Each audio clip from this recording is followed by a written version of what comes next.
আজকে ভিডিওতে রায়বাটির প্রশ্নবিদ্যা 2025 সালে সপ্তম শ্রেণী পরিবেশ বিজ্ঞান বিষয়ে দ্বিতীয় পরীক্ষায় মূল্যায়নে যে 12 নম্বর প্রশ্নপত্রটি রয়েছে অর্থাৎ doctor Shyamaprasad Mukherjee institution HS এই বিদ্যালয়ের সমস্ত প্রশ্নের উত্তরগুলি করব।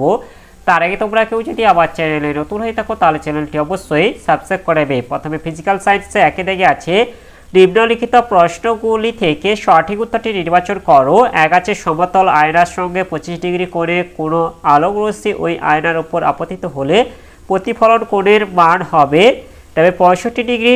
এরপর 2 আছে রামধনু সৃষ্টির কারণ, এটা হবে আলোর বিচ্ছুরণ। 3 চুম্বকত্বের নিশ্চিত পরীক্ষা হলো শুধু বিকর্ষণ ধর্মের পরীক্ষা।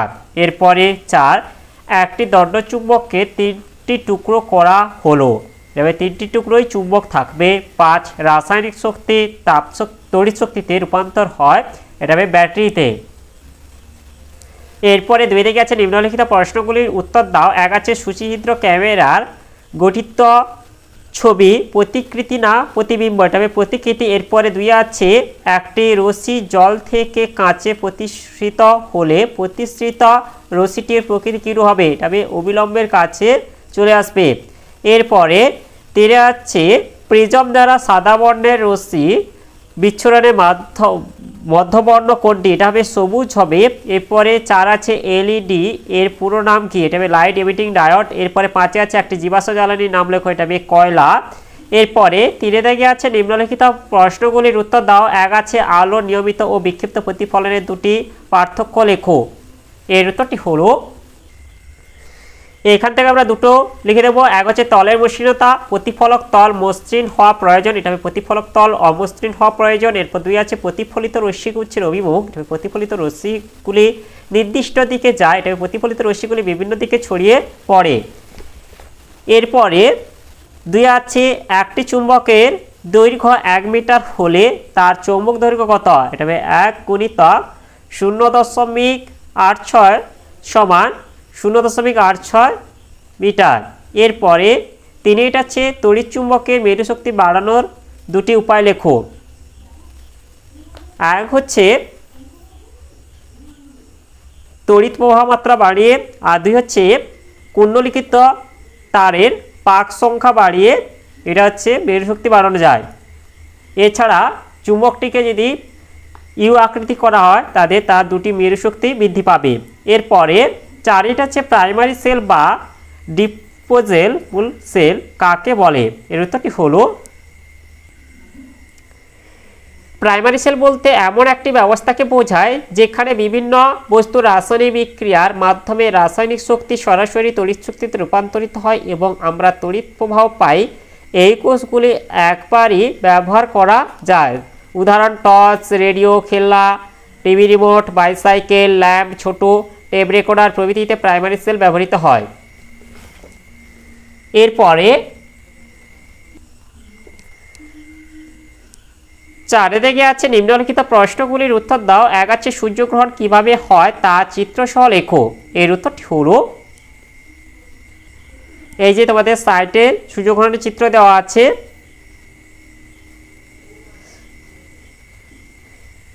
এই যে লিখবে যে সূর্য ও পৃথিবীর মাঝখানে চাঁদ এক সরলরেখা অবস্থান করলে চাঁদের ছায়া পৃথিবীর উপর এসে পড়ে। পৃথিবীর সেই অংশে থেকে সূর্যকে একেবারেই দেখা যাবে না, সেখানে পূর্ণগ্রাস সূর্যগ্রহণ হবে।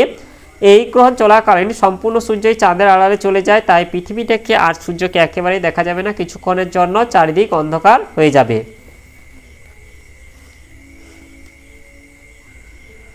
এরপরে 2 আছে মেরুজ্যোতি বা অরোরা কিভাবে সৃষ্টি হয়। এর উত্তরটি আমরা এখান থেকে বলে দেবো যে মেরুজ্যোতি সৃষ্টি ভূপ্রাকৃতিক পরিমণ্ডলের উপর চৌম্বক ক্ষেত্রের প্রভাবের একটি পরিচিত উদাহরণ। বায়ুমণ্ডলের উচ্চ স্তরে থাকা বিভিন্ন অণুপরমাণুগুলির সঙ্গে মহাজাগতিক রশ্মি হিসেবে ধেয়ে আসা উচ্চ বেগ সম্পন্ন তড়িধায়িত কণার সংঘাতের ফলে উচ্চ অক্ষাংশ বিশিষ্ট স্থানে আকাশে যে উজ্জ্বল আলোর প্রভা বা ছটা দেখা যায় তাকে মেরুজ্যোতি বা মেরুপ্রভা বলে। উত্তর মেরু মহাদেশীয় অঞ্চলে একে অরোরা বোরিয়ালিস এবং দক্ষিণ মেরু মহাদেশীয় অঞ্চলে একে অরোরা অস্ট্রালিস বলে অভিহিত করা হয়। এরপরে 3 দাগে আছে ফিউজ তার কি, এর প্রয়োজনীয়তা সম্পর্কে লেখো। এর উত্তরটি হলো ফিউজ তার বৈদ্যুতিক লাইনে চীনামাটির হোল্ডারে নিম্ন গলনাঙ্কের কিন্তু উচ্চ রোধ সম্পন্ন একটি পরিবাহী তার রাখা হয়, একে ফিউজ তার বলে। এই তার সীসা ও টিনের সংকট ধাতু দ্বারা নির্মিত, এর মধ্যে দিয়ে তড়িৎ ওই বর্তনীতে প্রবেশ করে। এরপর এটা আছে এর প্রয়োজনীয়তা, এটা হবে, এটা লিখে দেবে যে ফিউজ হলো তড়িৎ বর্তনীতে ব্যবহৃত একটি সুরক্ষামূলক ব্যবস্থা। তারটির উপাদানের গলনাঙ্ক খুব কম এবং রোধ যথেষ্ট উচ্চমানের হয়। বর্তনী কোনো অংশে যে কোনো কারণে তড়িৎ প্রবাহ মাত্রা অনুমোদনযোগ্য সর্বোচ্চ মানের বেশি হলে ফিউজ তার খুব উত্তপ্ত হয় এবং সহজেই গলে গিয়ে বর্তনী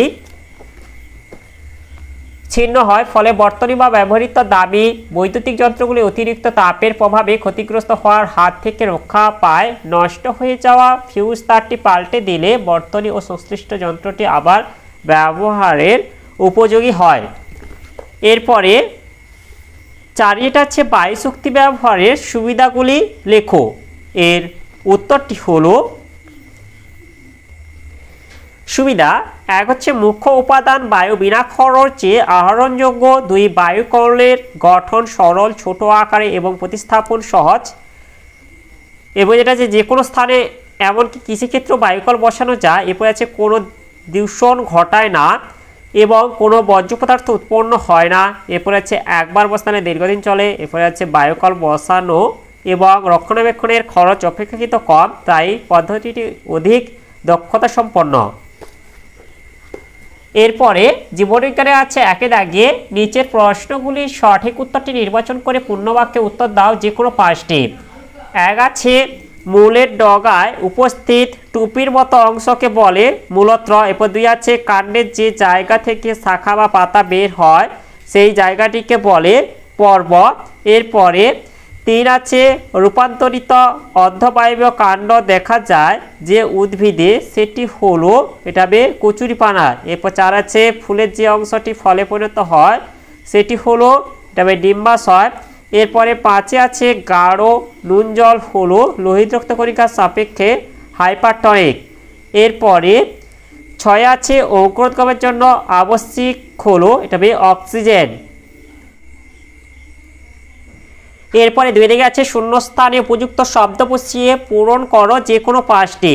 1 আছে এটা পত্রমূল, পত্রবিন্দুকে কাণ্ডের পর্বের সঙ্গে যুক্ত করে। এরপর 2 একটি একক পত্রের উদাহরণ হলো এটা আম। এরপর 3 আমের বীজ এটা 2টি বীজপত্র নিয়ে গঠিত। এরপর 4 সেপটিক ট্যাঙ্কের বিষাক্ত গ্যাসটি হলো H2S বা হাইড্রোজেন সালফাইড। এরপরে 5 আছে কোনো ফুলের পরাগরেণু যখন একই রকম অন্য উদ্ভিদের ফুলের গর্ভমুণ্ডে পরে বা স্থানান্তরিত হয় তখন ওই ঘটনাকে বলে ইতর পরাগযোগ। এরপর 6 যখন অঙ্কুরোদ্গমের সময় বীজপত্র বীজতক ফাটিয়ে মাটির উপরে উঠে আসে তখন সেই প্রকার অঙ্কুরোদ্গমকে বলে মৃদভেদী অঙ্কুরোদ্গম। এরপরে 3 আছে সত্য অথবা মিথ্যা লেখো যে কোনো 5টি। 1 আছে স্থায়ী অঞ্চল মূলের বৃদ্ধি ঘটায়, এটা মিথ্যা হবে। এরপর 2 আছে গাছের পাতার প্রসারিত ও চাপটা অংশের নাম হলো পত্রবৃন্ত, এটা মিথ্যা হবে। এরপর 3 আছে কেয়া গাছে ঠেস মূল দেখা যায়, এটা সত্য হবে। এরপর 4 আছে সব সম্পূর্ণ ফুলই উভয়লিঙ্গ হয়, এটা সত্য হবে।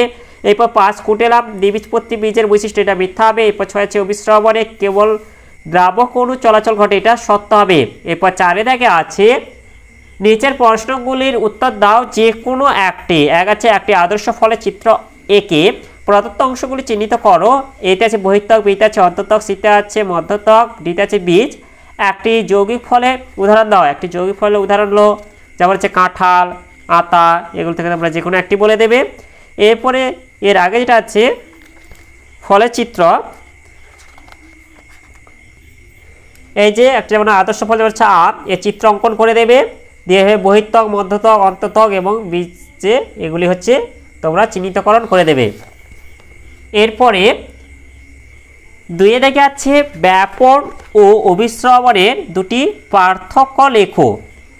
এরপরে যেটা আছে পরাগ মিলন কাকে বলে, স্থানিক ও অস্থানিক মূলের 2টি পার্থক্য লেখো। এর উত্তরগুলি হলো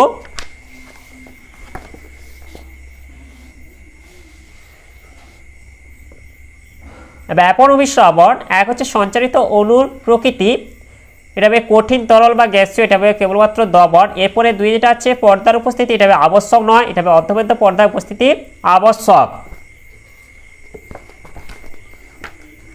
এরপরে এটা আছে পরাগপিলন কাকে বলে, এর উত্তরটি হলো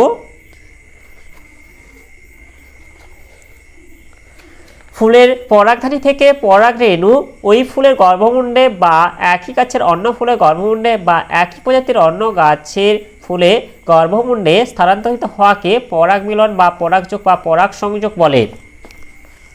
এরপরে যেটা আছে স্থানিক মূল ও অস্থানিক মূলের মধ্যে দুটি পার্থক্য, এর উত্তরটি হলো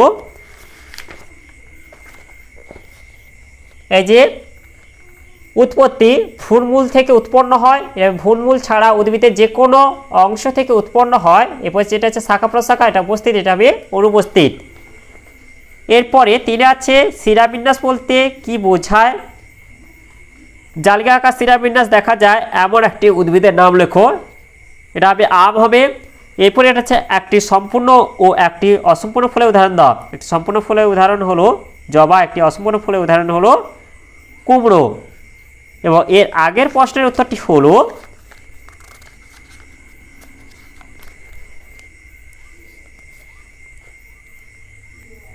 এর উত্তরটি আমি বলে দিচ্ছি, তোমরা লিখে নেবে যে নির্দিষ্ট রীতিতে শিরা উপশিরাগুলি পত্রফলকের উপর জালিকা আকারে বিন্যস্ত থাকে, সেই শিরাবিন্যাসকে জালিকা আকার শিরাবিন্যাস বলে। তাহলে আজকের ভিডিওতে আমরা সপ্তম শ্রেণীর পরিবেশ বিজ্ঞান বিষয়ে যে 12 নম্বর প্রশ্নপত্রটি ছিল তা সমাধান করলাম। আর তোমরা কেউ যদি আমার চ্যানেলটা এখন সাবস্ক্রাইব করে রাখনি তাহলে চ্যানেলটা অবশ্যই সাবস্ক্রাইব করে নেবে এবং ভিডিওটি ভালো লাগলে ভিডিওটিকে অবশ্যই লাইক, কমেন্ট ও শেয়ার করে দেবে।